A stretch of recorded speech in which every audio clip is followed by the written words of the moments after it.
Bonjour, bienvenue à la quatrième capsule sur les ateliers de stimulation du développement chez les enfants de 12 à 24 mois.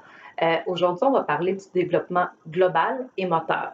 Alors, dans le cahier qu'on vous a remis, il y a un très beau document, très bien expliqué avec une tonne d'informations où chacune des pages représente une des sphères du développement de l'enfant avec les capacités ou les habiletés qu'il va développer vers cet âge-là. Moi, ce que je vais faire avec vous, c'est que je vais plus résumer chacune des sphères, puis je m'attarderai un petit peu plus à la fin sur les sphères qui causent peut-être un petit peu plus de questionnement là, chez les parents. Donc, développement global et moteur. Donc, développement global, c'est tout le corps, le cerveau et les sens. Le développement moteur, ce sont les gestes, les capacités physiques. Alors ça comporte plusieurs sphères.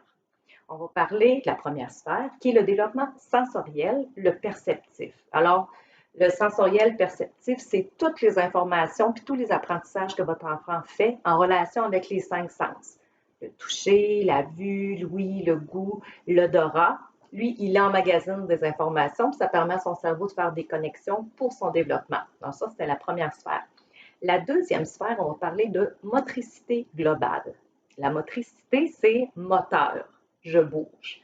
Global, ça inclut tous les grands gestes.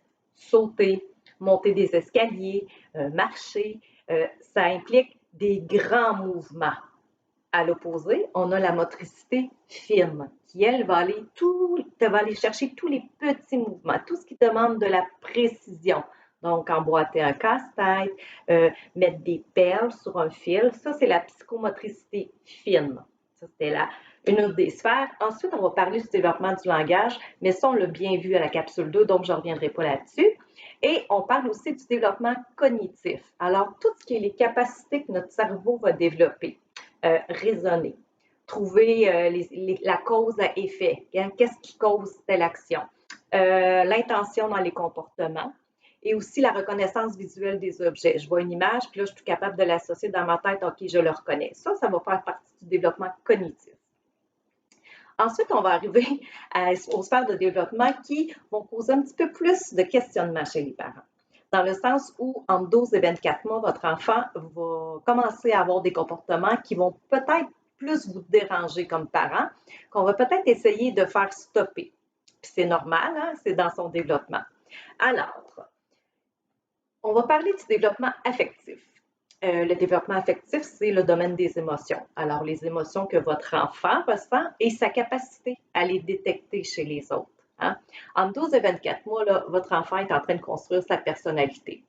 Alors, ça le dit, hein, le 2 ans terrible, le fameux Terrible 2, on a beaucoup, beaucoup d'intensité à cet âge-là parce qu'on va exprimer des émotions brutes, alors très intenses. Votre enfant à cet âge-là, il ne tolère pas la frustration. C'est pas parce qu'il ne veut pas, c'est parce qu'il n'a pas encore les capacités. Il manque de pratique pour tolérer la frustration. Donc, il va souvent réagir très fortement, va faire des crises, va s'opposer. C'est tout à fait normal. C'est même sain chez lui. Ça lui permet de continuer son développement. Ce qu'on peut faire dans ce temps-là, jusqu'à 18 mois, quand un enfant nous fait une crise, on peut essayer de le distraire avec un autre objet, un autre jeu, quelque chose à grignoter ou juste l'amener, le changer de pièce. Ça va être une tactique qui va marcher jusqu'à 18 mois. Après 18 mois, lorsqu'un enfant nous fait des crises, l'important, ça va être de rester calme. L'enfant, il va apprendre à gérer ses émotions, puis à comprendre comment on doit bien réagir face à la colère et à la frustration en regardant nos réactions à nous. Donc, on essaie de rester calme puis bienveillant. Ce qu'on peut faire, valider ses émotions, mettre des mots. C'est fâché. C'est vrai que c'est fâchant qu'on ne peut pas faire ce qu'on veut, qu'on ne peut pas avoir tel objet. Je comprends. Mais comprendre, ça ne veut pas dire qu'on lui donne. Ça veut juste dire qu'on comprend l'émotion qu'il vit, donc on va valider l'émotion. Puis c'est vrai, c'est fâchant, mais il va falloir qu'il apprenne à gérer la frustration et la colère. Puis c'est comme ça que ça se fait. Ensuite, on va parler de la dernière sphère qui est le développement social. Le développement social, ça va aller toucher tout ce qui comprend et inclut sa façon d'entrer en relation avec les autres, donc toutes les interactions. Alors, souvent, on va remarquer qu'avant 3 ans, l'enfant, quand il est en train de jouer, même s'il y a des amis de son âge, il ne joue pas avec eux. Donc, ils peuvent être les deux en train de jouer au bloc. mais ils jouent les uns à côté des autres. On appelle ça le jeu en parallèle, puis c'est normal. Là, on voit souvent des comportements violents. Hein, vers cet âge-là, là, au niveau social, c'est pas facile. Hein. L'enfant se fait prendre le jouet. Là, il peut être agressif. Il peut mordre, cogner, frapper, tirer les cheveux. Il peut faire une crise. C'est des choses qu'on va voir, mais il faut se rappeler que notre enfant il est en apprentissage. Hein. Il ne sait pas encore reconnaître ces émotions-là chez lui. Il n'est pas capable de les nommer. Hein. On voyait qu'il n'y avait pas de tolérance à la frustration. Puis, en plus, il ne connaît pas les mots pour exprimer de façon adéquate qu'il est fâché ou qu'il est ennuyé. Donc, c'est normal que le premier réflexe, ça va souvent être des gestes un petit peu plus agressifs. Il faut faire attention parce que nos réactions encore, c'est ça qui sert d'exemple. Fait que si nous, on se fâche après l'enfant parce que lui est frustré, ben là, le message n'est pas clair pour lui. Là. Tandis que si on va valider, oui, t'es fâché, tel ami a pris ton jouet, hein, il ne te l'a pas demandé, toi, tu n'étais pas prêt à le donner. Et là, qu'on l'accompagne dans une démarche de, ben, on va lui dire qu'on n'était pas content, on va le dire avec des mots. Bien là, pour lui, c'est un apprentissage. Là. Ça va se faire tranquillement. Il va apprendre que c'est comme ça qu'on dit qu'on est fâché. Puis quand on est en désaccord, ben, on a le droit de le vivre. C'est tout à fait légitime, mais il y a une façon de l'exprimer. Alors, puis il ne faut pas oublier quelque chose aussi, je le dis souvent, puis ça me fait bien rire parce qu'on me l'avait dit à moi aussi quand mes enfants étaient plus jeunes, qui étaient dans cet âge-là, c'est une phase. Il faut relativiser. Il faut voir ça sur une plus grande échelle. Peut-être que là, votre petit mini de 2 ans, ben, il mord ou il frappe à la garderie, puis là, c'est très, très à vif parce que ça se passe présentement, c'est le quotidien, puis là, on fait, oh mon Dieu, il faut que je stoppe ce comportement-là. Mais tu sais, prendre un petit pas de recul, mettre les choses en perspective.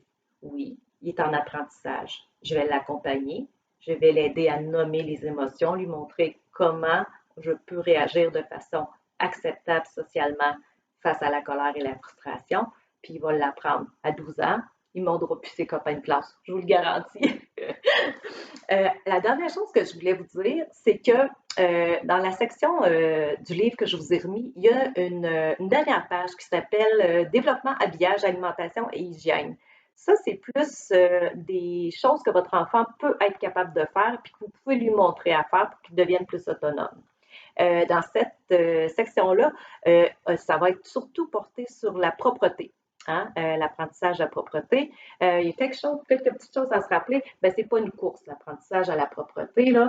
Il faut qu'il y ait des signes qui nous démontrent que votre enfant, là, il est prêt à être propre. Ça veut dire qu'il va sentir lorsqu'il est en train de faire ses besoins. Il peut vous le dire. Il peut juste comme réagir. Quand on l'observe, on va voir, là, il sent qu'il est en train de souiller sa couche. Puis, il peut rester au sec pendant des longues périodes de temps. Ça veut dire que ça se peut qu'entre le changement de couche du matin puis le changement de couche de l'avant-midi, juste avant le dîner, bien, la couche soit sec. Ça, c'est des signes qui démontrent qu'il est propre. Mais il faut attendre que ces signes-là soient présents. Hein, on ne peut pas décider que notre enfant doit être propre. C'est lui, c'est la maturation de tout son système physique puis neurologique qui va faire qu'il est prêt. Alors, ce n'est pas une course. Puis si on le fait à sa place, puis qu'on le force, ben ça ne fait pas de sens pour lui. Donc là-dessus, j'espère que toutes les informations qui vous ont été remises vous ont été utiles. Puis comme je l'ai dit dans la lettre d'introduction de votre cahier, il va y avoir une rencontre Zoom à laquelle je vais vous inviter. Donc on pourra discuter des sujets dont on a traité ou d'autres sujets que vous aimeriez qu'on approfondisse. Merci beaucoup. À la prochaine.